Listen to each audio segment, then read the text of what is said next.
2007 for my graduate work, as Heidi already mentioned, to study with Christina Jennings at the University of Colorado. Did both my master's and DMA there.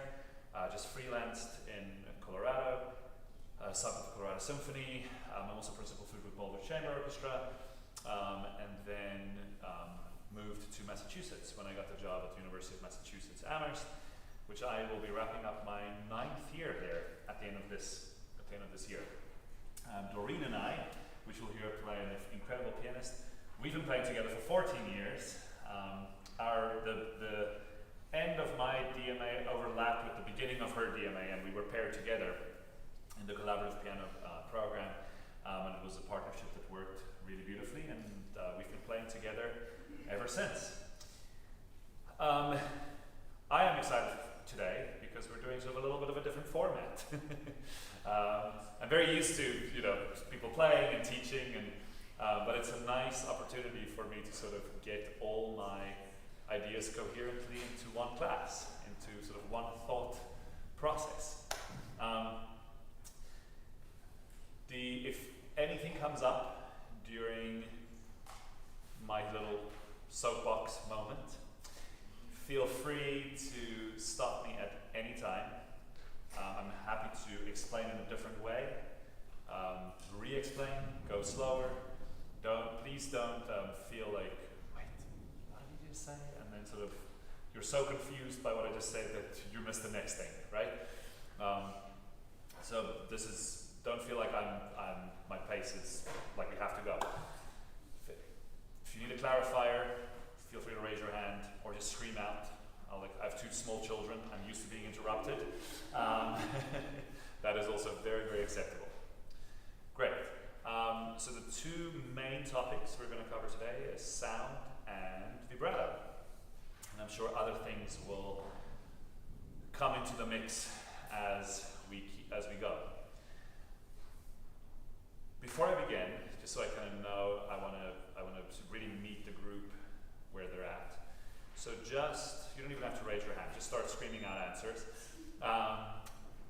If you think about tone and vibrato, what are the things that concern you the most? Like when you think about flute, you're like, being open, like in the jaw. Okay. Just keep going off that resonance. Resonance. Bigger sound, you said? I personally have a really airy sound. Oh, airy sound. Got it. Yep. When it comes to vibrato, not having like a wah wah wah wah, like. Not a nanny goat, like a Yeah. Sure.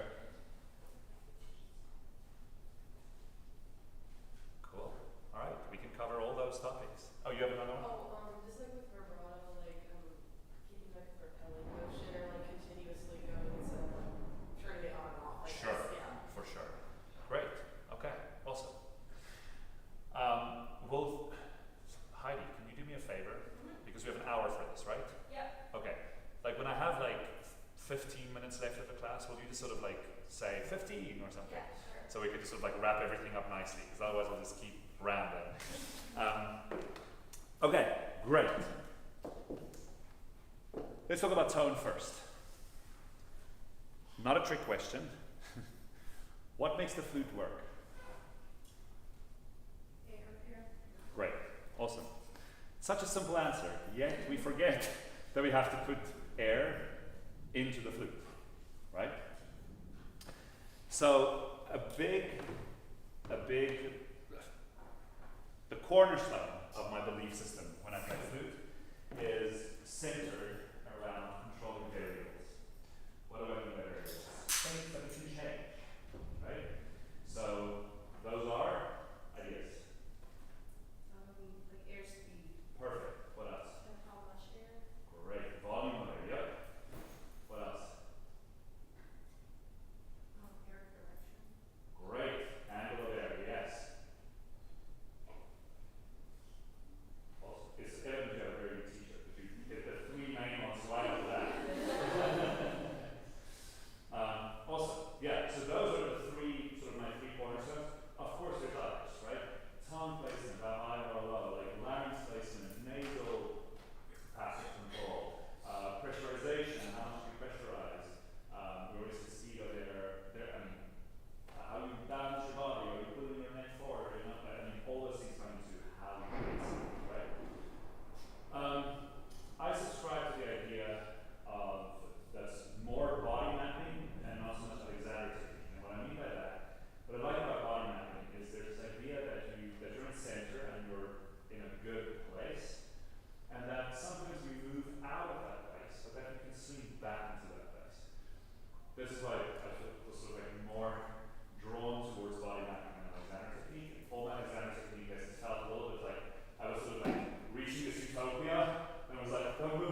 Oh wait, I lost it, right?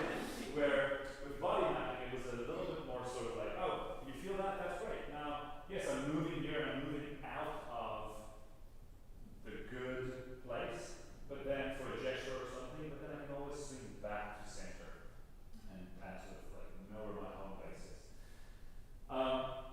Okay, so there it is. The system that I have found that captures all these variables in the best and most efficient way is sort of this grid that I have in my head. And I'll sort of tell you the theoretical aspect behind it, and then we'll go over a few exercises to sort of really experiment with this. So, what do I mean by grid? I want you all to think about 3 horizontal planes. So we have a high plane, a mid plane, and a low plane. And then 3 vertical planes. So back, middle, front. So if we were to draw, we have sort of 9 placements, right, on this grid that we can access. Now, just like directions, when somebody says, oh, it's southeast or something, right? We can do the same thing. It can be like mid-level, right? We can mix and match a little bit. But the idea is that it's a sort of like marker of where you're placing the sound internally. What I like about this idea, more than the idea around vocalization, like think about the vowels in your mouth, or think about an egg shape in your mouth, or think about a hot pocket you just had, like, or a warm toaster strudel or whatever, and right? All those things, they do the same thing. But what I like about the grid aspect of creating sound is you are 100% in control, and the grid placement is a catch-all for all the variables that I mentioned, right? Airspeed, angle of air, aperture pressurization, all these things, right? Now, if we think about the vertical planes a little on a deeper level, in terms of places where I feel it, is sort of high plane. It's almost like if I blow, I'm blowing through my front teeth, right? Mid, if I just drop my jaw, like right in between my bottom and top teeth. And then low, it feels like it's sort of like ice skating over or through my bottom teeth. Okay? Same with the vertical placement. Front, sort of like where my hard paddle is. Mid, sort of like where the ridge goes up a little bit. And then back to where the uvula is, right? What's really interesting about this grid placement is it also, as a teacher, being 98% music education majors in here, as a teacher, very often you get a student that has really, really great sound, but it's not projecting or it's not moving, right? You're like, what? They're good. And so very often, like, the horizontal plane is right, but the vertical plane is way too far back. So the sound kind of gets swallowed a little bit. Does that make sense? Right? Now, let's do a little thought experiment here. So if I want to play, let's say I want to play a low register fortissimo. Where do you think I'm going to place it on the grid? Any ideas? No wrong answers. Yes. So definitely low, absolutely. Now think about it. If I want to be, if I put a sound front, what am I doing with the cavity inside of my mouth? I'm closing it, I'm making it smaller, right? Because I'm essentially increasing the airspeed, right? The smaller, anybody, I'm assuming has, like, how the garden hose in your hand at some point, right? What happens when you put a finger over the top of the garden hose? When you make it smaller, it goes faster, the water flow, right? The pressure, right? So it's the same thing here. So I fully agree with your low place, absolutely, because you want to be that way, right? But if you put it front, you're actively killing the space inside your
controlled airspeed, right?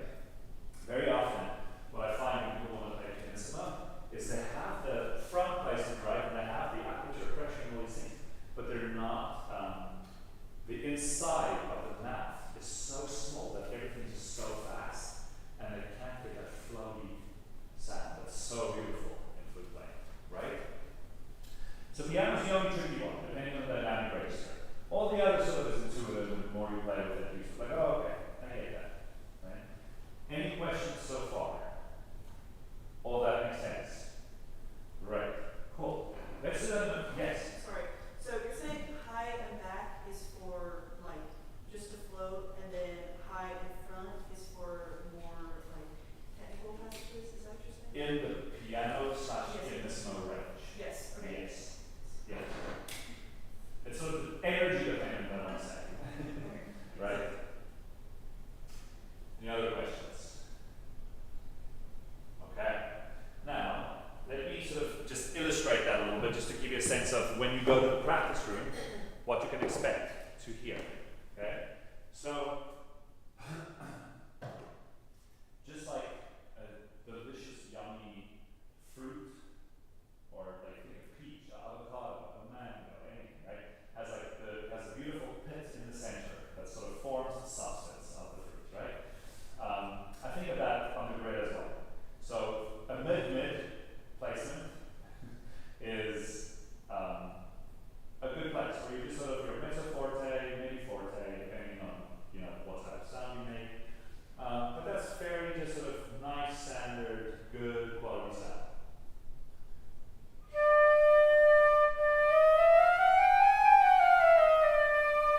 I'm not pushing the sound, right? It just feels nice, sort of like a center. Good. Now, if I'm going to try to not adjust variables to make it pretty, okay? I'm just going to go with the natural flow of things. So if I place it really forward, really high, but I don't play pianissimo, you're going to get this sort of sound. You're going to take more airy, right? You see the airspeed also increase, right?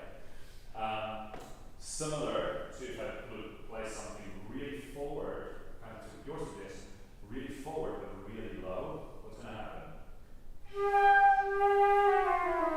I can barely do it. It just wants to crack up the whole time, right? Good. Similar to if I put like this way, so super low, super far back.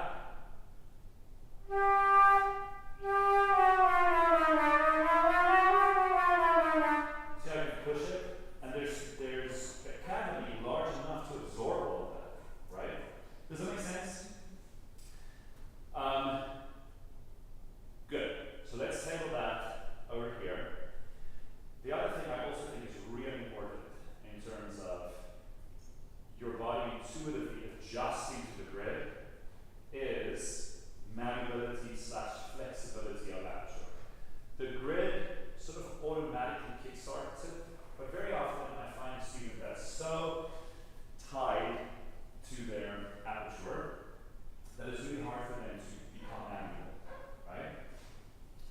And it's usually around tension, it's usually around tightness, right? Very often, if you feel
right? Because they've got resistance, right? We don't have resistance, right? So we get this, we think about the size of the tuba, and so we think we have to blow our brains out, right? We don't. We really don't, right? So if you're having a problem with tension in the aperture, slow down your air, think about the grip placement, and see how things shift for you potentially. Make sense? Any questions around that so far? Good. Let's talk about maneuverability and flexibility.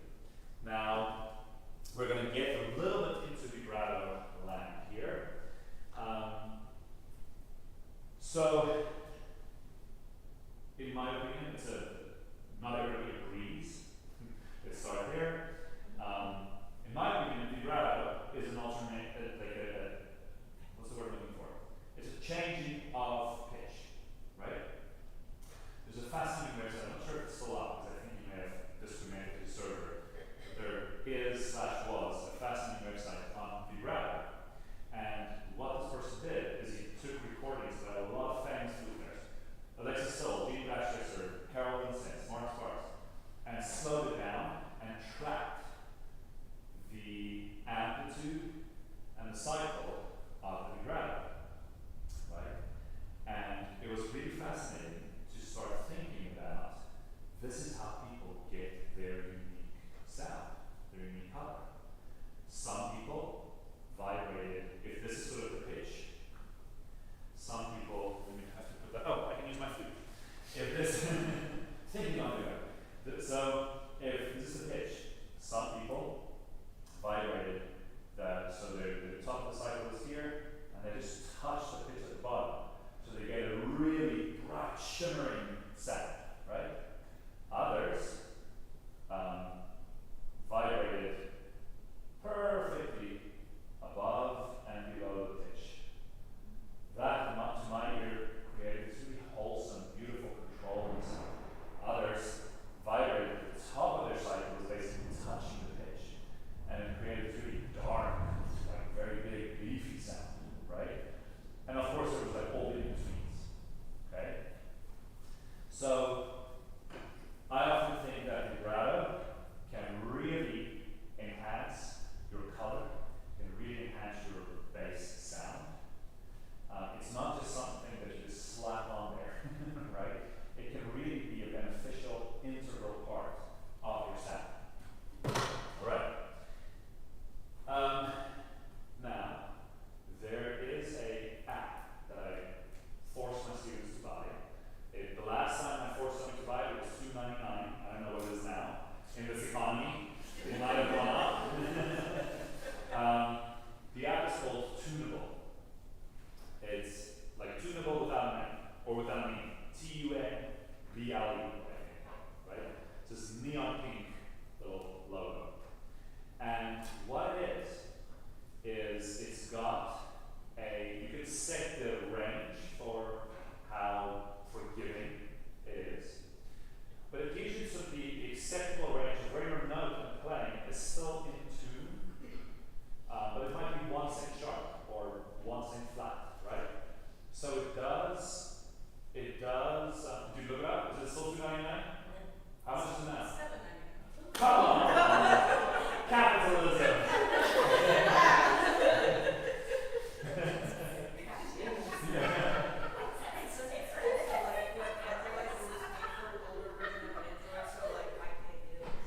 Oh my gosh. Alright. Well, so we just found out that it doesn't work on Android anymore either. It was made for an older version of Android. So you're going to have, so I'll explain what it is, and then you kind of have to either dish up like a whole burrito's worth of money, or find something similar, right? What I love about this app is it has this sort of like bar that it shows you where it is acceptable, but then it also has a little tracker, a tracer, like an edge sketch that follows your pitch. And what we call it the snake exercise, because I ask my students to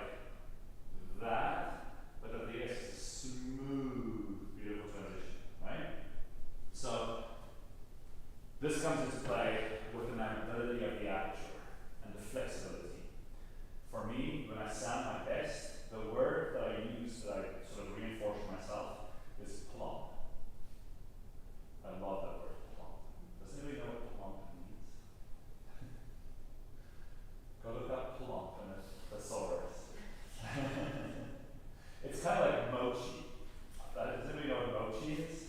Yeah.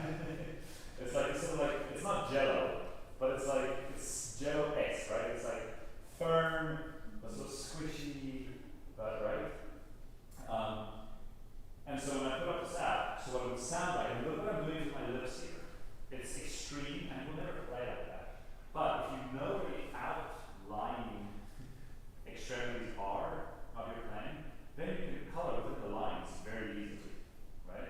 If you only color around the pits of the mango that we started with earlier, then anything that just goes slightly beyond that feels super uncomfortable, right? So I like to live on the edges so that normal feels good, or anything normal feels good. So look at what I'm doing with my amateur to get the pitch to really fluctuate.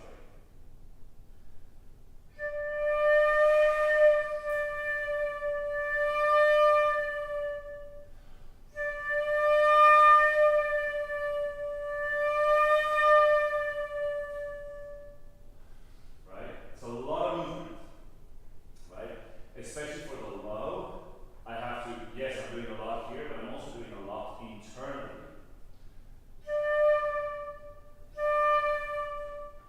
Now, the trick here that you have to practice is not for the intensity of the sound to decrease when you go down.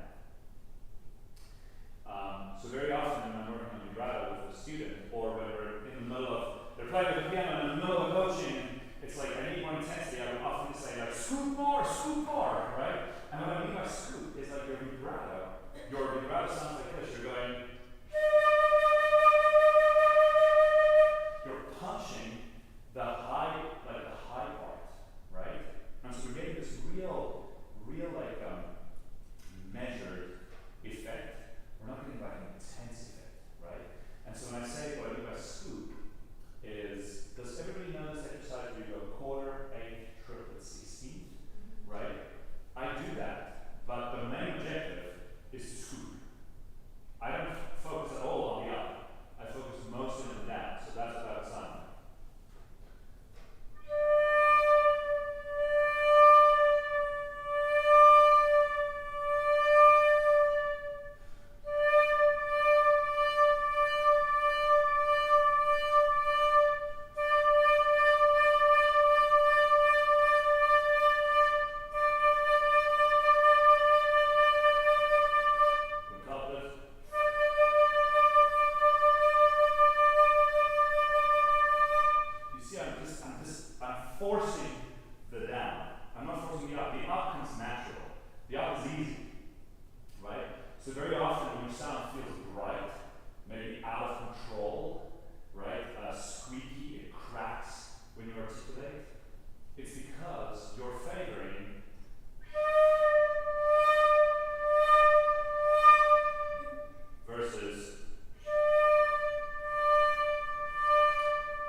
Control all the variables when we place it mentally on the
6 students roll their R's, right?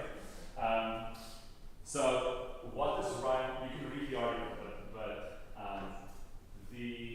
in a nutshell, the rhyme is red roosters ruffles residents, okay? Now, you start by saying, instead of the R, you replace it with different diction sounds. So you're going to start with outside high, so P out. Play roosters ruffles residents. Play roosters ruffles residents, right? Then you drop it slightly. B out. Blake roosters ruffles residents. Blake roosters ruffles residents, right? Then you do it inside the mouth, right? D out. No, that's the second class. Before that. Oh, T out. T out. Blake roosters ruffles residents. You see, it's already starting to flip. Blake roosters ruffles residents, right? Then you drop even more. D out. The roosters ruffles the residents. You get the flip, and then after D out you go red roosters ruffles the residents.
sneak exercise from now on, right? But it's basically, it's just you flip-flop from one character to the next, meaning technique. And in my opinion, your flutter tone, your double tone, your triple tone, your normal tone, anything you want to do with your sound has to exist in the same spot. And the quality of sound has to stay the same. So what I have my students do is it sounds something like this.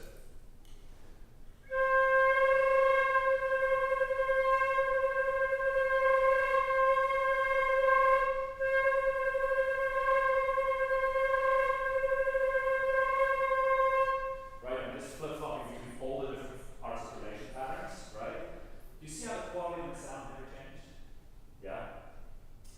A lot of my students, when they start this, it sounds something like, I'll try and emulate it, like,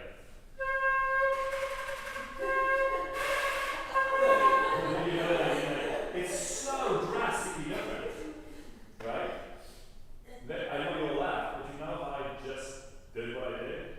Is I just placed all those things on completely different areas on the grid, right? That's how I was like, okay, I'm going to illustrate this. Okay, for the flutter, I'm going to place it really high, really far forward. Okay, for the double time, it's going, you know? I'm going to place it on the wrong parts of the grid. You see how effective that grid can be if you have complete control over every single variable of your play. Make sense? Are you with me so far? Yes. I have a question. When you're doing these different like timings, like is it all like in different areas of the grid, or is it all like placed on the same part? Yeah. It feels, let me do it. I've never thought about it, but my instinct is it's all in the same spot, but let me see.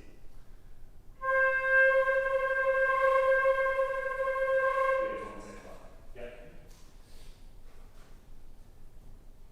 It's 4:15, Great.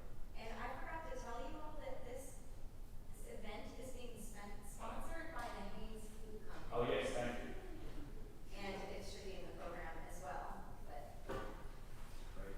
so Cobus is a Haynes artist, and I mean these instruments, as you all know, I love the Haynes flute. I grew up with it. I've always had my Haynes flute since I was 16. It's a great product, and so any questions that you have about the different models of Haynes flutes, I know several of you are Haynes flute owners, so like if you have questions about like different step-up models, like he would be the one to ask. Yeah. He knows everything about the Haynes.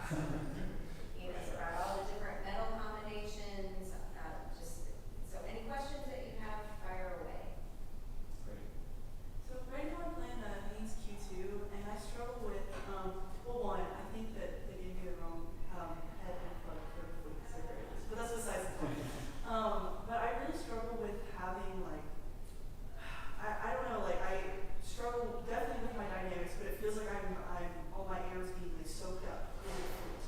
And I was trying out another flute, and it had like a heavy wall, and that I was able to do a lot more with that. So I wasn't sure if this was one of those things that like I needed a different, you know, type of body, or if it's like where I'm placing my ear. Yeah, yeah. One thing I do like about things is like what you're saying, tracks. So there's different catering cuts. Do you know what you have your P or an N? I'm not sure. Okay, because they also come up with the third cut nowadays, but very often people start out on a P and they switch to an N. That's what I did. From what you're describing, I would put mine on that you're playing an A and A joint. And the reason why I say that, the fact that it's soaking up is a good example, right? Where the riser is so, it's a much taller riser, so it kind of forces, this is why I like it, it forces the good habit of what makes the flute work? Air. It forces the habit of pulling the air into the instrument, right? Because if the angle is too high, then you're just going to get a lot of like white noise in the sound, right? So without having heard you play, Across too much, that's what you're saying. yes, Okay, that tracks. yeah, yeah.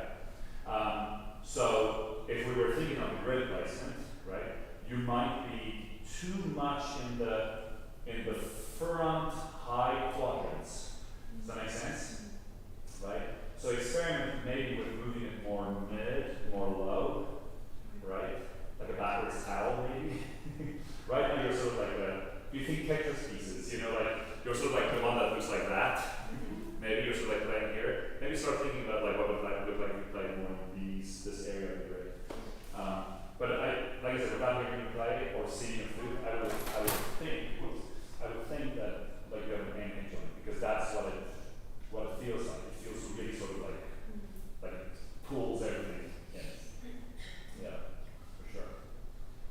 She's a singer, so she uses a lot of air too. So Yeah. like I think that the information you give her about like using less air will be Yeah. helpful.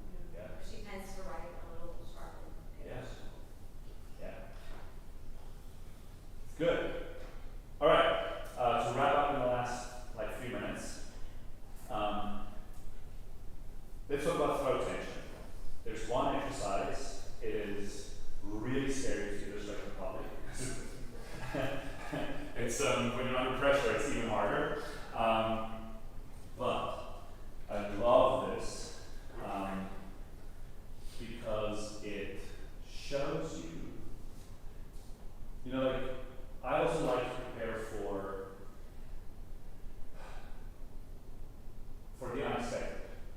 If you, I'm not somebody that feels like an hour before I prepare myself, I have to have a banana, and then I'm gonna have like this, and then I'm gonna have, and if that works for you, great, right?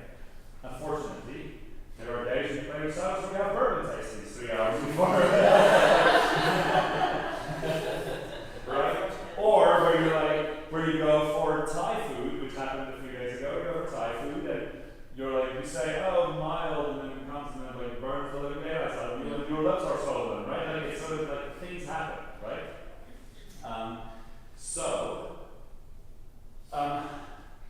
In that spirit, I like to know that whatever variables of doubt physically, I can navigate, even though I'm not comfortable, right? Let's say I've had a cold, I'm really stuffy, or I had bronchitis, right? Where like things are really swollen in my tonsils and things just getting gross, right? I'm going to just sustain the middle D, and this exercise works on placement anywhere, doesn't matter what you're doing, and being able to make it sound. Because let's face it, there are days where you're going to play where the main objective is just make it sound. Right? Yes, you don't want to sound our best every single time, but there are days where like your dog flew up at 2 a.m., your child woke up, and then like the laundry machine flooded, and then this, and then now you have to go play a concert, right? Some days the goal is just make it sound, right? Now, similar to the low hum and play, I want to add, just table that for here. When we go back to the low hum and play, very often when you hear the low hum and play, when you have too much throat tension, the moment you start playing, the pitch will rise. So you'll go, that's how you know you're playing with too much tension in the throat. It'll sound like this.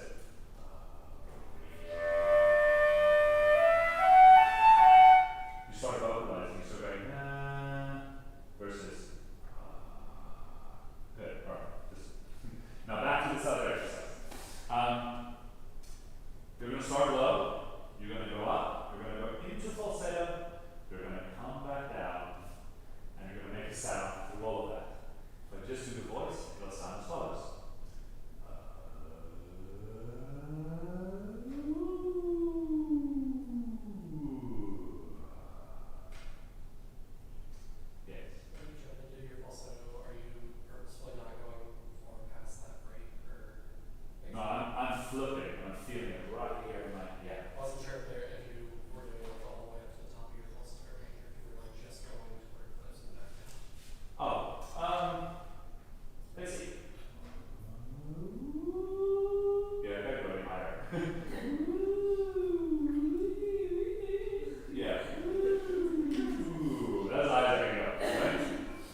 sound as follows. I might do a few tries.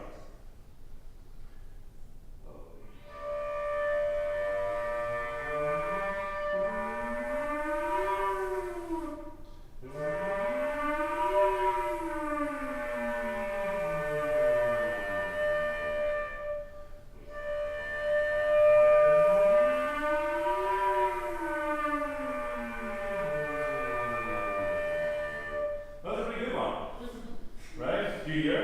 It's really challenging.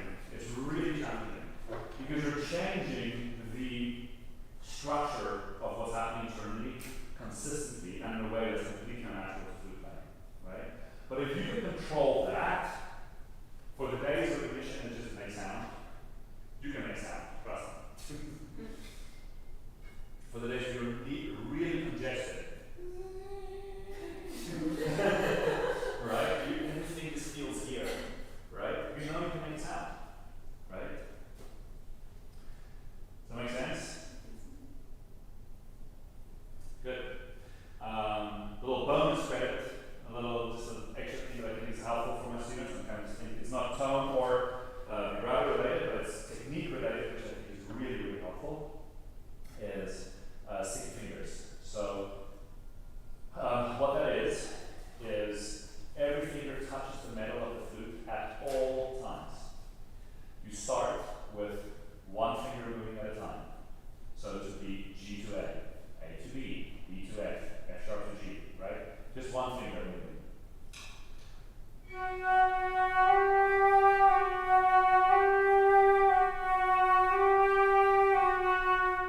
Watch my fingers. Even the finger that's not engaged is still touching the metal.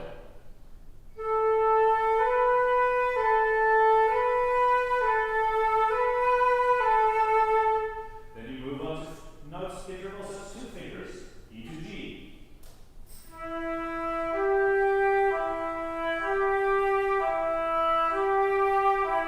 You move on to three fingers, four fingers, five fingers, until you eventually get from C to D, right?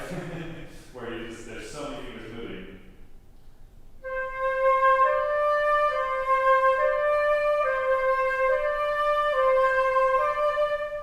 Why?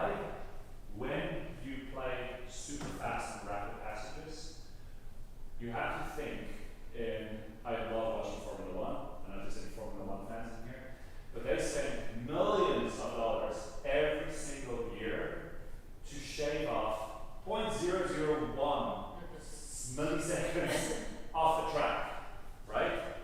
Of a lap time. Millions to get that to do, because that's the difference between winning or not winning, right? It's the same here. This does not seem far. For a finger to move when you're playing at breakneck speeds, it's the difference between successful or not, right? And so, even though I also like to think a lot about the energy of the key coming up, I don't think the energy should be at this motion, right?